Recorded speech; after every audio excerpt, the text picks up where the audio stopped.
Hello students. In today's session, I will be dealing with the last application under molecular basis of inheritance under the heading DNA fingerprinting. It is also known as DNA profiling or DNA typing. You might have heard this in the serials like CID or the Surag. This is mainly comprises the identification of individuals by matching the DNA fragments or collecting the biological samples, isolating the DNA and matching the DNA to identify the individual depending upon the available samples is called DNA fingerprinting. Before we enter in the mechanism of DNA fingerprinting, let me clear some concepts related to this so that you can understand the mechanism very well along with its application. Now, in human cell, when you isolate the DNA, it is a long polymer of nucleotides, almost 2 meters long. Human Genome Project already told you that in a single set of chromosome, the total DNA present, which comprises a genome which contain approximately 3 billion genes, 3 billion nucleotides. Depending upon the density, the human DNA we divide in two parts.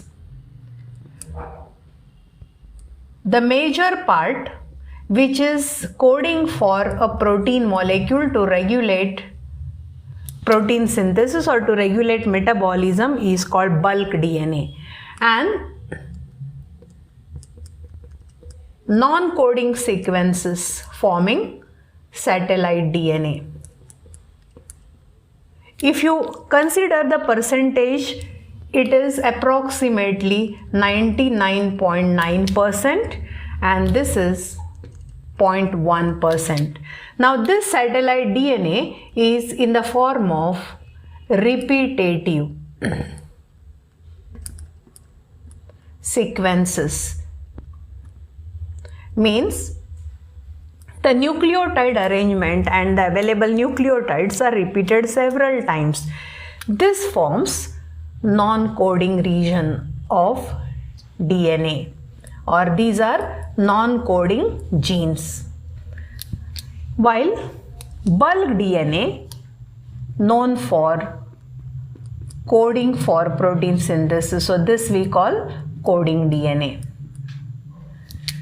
This coding DNA continuously undergoing change, or it will express according to the demand in the cell, while non-coding remains as it is in almost all cells of the body. And this is what is considered for DNA fingerprinting. So human DNA, based on the density,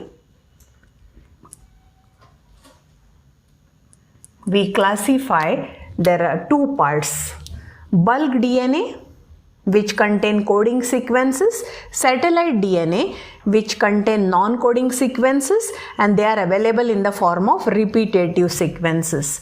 Now, these non-coding sequences are further divided as mini satellites and microsatellites.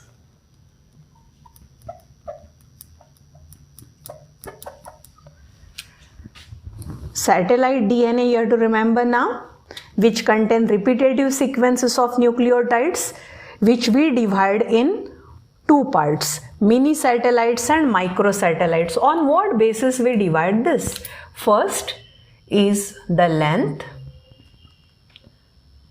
Second is the ratio between AT and GC, and third, copying number. Means repetitions. So this is the criteria to classify satellite DNA in two parts: mini satellites and microsatellites. Depending upon the length, depending upon the ratio between AT and GC, depending upon the repetitive sequences in that particular region. So considering these three components, when we look at mini satellites, they contain 10 to 60 base pairs. So this region is slightly longer, which contain nucleotides from 10 to 60 base pairs, while micro means small. So definitely they are smaller than mini satellites. So here the base pairs are 1 to 8. Now these mini satellites are also known as variable number of tandem repeats. It is abbreviated as VNTRs, while these are known as short tandem repeats, abbreviated as STRs. Now, for DNA fingerprinting, VNTRs or STRs, the most preferred are VNTRs. These are variable number of tandem repeats. Now, why variable number of tandem repeats are considered? Because the length of VNTRs or length of STRs, it varies from person to person. Now, if you take 5 cells from different regions in my body, all the DNAs are from same body, but in those 5 cells, if you see the bulk DNA, they have different coding sequences according to their functioning, where the genes will express. But VNTRs from all these 5 cells or STRs from all these 5 cells remain same. So what it denotes? That all the 5 cells are from the same body. So when you have the biological sample of a suspected person, first you have to go for DNA profiling, and then from a suspected person, the biological samples are collected and these two samples are matched with this VNTRs or STRs. Clear? I'll repeat this again. For DNA fingerprinting, we must require number 1, biological sample. It may be blood, it may be hair, it may be skin, anything which contain the cells. Second, from this biological sample, we have to isolate DNA. There is a method called centrifugation method. This I'll explain in the next unit under biotechnology. So by ultracentrifugation technique, adding enzymes, unwanted biomolecules are hydrolyzed and DNA is collected. This isolated DNA is very long molecule, so we need to do fragmentation. So third step, fragmentation of DNA. Now for this fragmentation, what enzyme used, that already I told you under Human Genome Project, is RENs, restriction endonucleases, by electrophoresis. This also I explained earlier. If you are not understood, let me clear detail again, we are learning in the next unit. Agar gel or polyacrylamide gel is taken in a tray. There are 2 electrodes, cathode and anode. We know that DNA is already negatively charged, so we need to release them near the cathode end, and the DNA fragments are allowed to move through the gel. Now when they start moving, the smaller fragments will move ahead. The larger fragments, especially VNTRs, are moving slowly. This is separating the components depending upon their charges using the gel, is known as electrophoresis. So to separate DNA fragments, we are using the technique called electrophoresis. Depending upon the medium used, it is called agar gel electrophoresis or polyacrylamide gel electrophoresis. Now, to visualize the fragments in that gel, it is not possible to see by our naked eyes. So we need to stain those DNA fragments. So during gel electrophoresis, the stain added is ethidium bromide to locate the DNA fragments in that unstable gel. Now fifth, this technique is known as Southern blotting technique. By this technique, we can take DNA fragments on a nitrocellulose sheath. Okay, so imagine a tray containing gel, and in that gel fragments are already separated, right? No electric field now. This nylon sheath or nitrocellulose sheath is kept on this gel so that the isolated fragments will attach. So some 1 or 2 fragments usually taken on this nitrocellulose sheath. This we call Southern blotting technique. Not only that, they are hybridized using DNA probes. Now imagine this is nitrocellulose sheath with a fragment. Okay, now this fragment is double helically twisted, so that is separated as templates. Means this is helically coiled DNA. By adding alkaline phosphatase, recall DNA replication, where helicase will allow the separation of the templates by dissolving hydrogen bonds between the base pairs. So these two templates are there now on the nitrocellulose sheath from this taken fragment. Using DNA probe, these are radioactive nucleotides, right? The natural DNA template is hybridized. So imagine these are the 3 regions now where radioactive nucleotides are attached. Okay, so I'll just again locate these 2 points. As this end is from 5' to 3', this template is from 3' to 5'. So here, when the DNA probes are matched and when X-ray film is placed on this, so these are matched nucleotides, complementary nucleotides. For example, if A is natural, radioactive DNA probe coming is with thymine. If G is natural, radioactive nucleotide coming is C. Like that, A, T, G, C, C, G.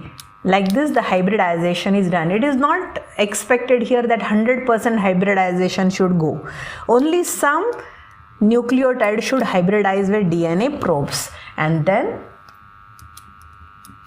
X-ray film is placed and X-rays are passed. So wherever we can see the hybridization, that X-ray film, so which I am drawing now is the X-ray film. So there we will have the dark bands. Okay, so these are the 2 templates of same fragment. Okay, these are the 2. So total both side the same pattern is obtained in opposite direction. So whatever we got on X-ray film is DNA fingerprint or DNA typed film. This is used for identification of the individual from the collected biological sample.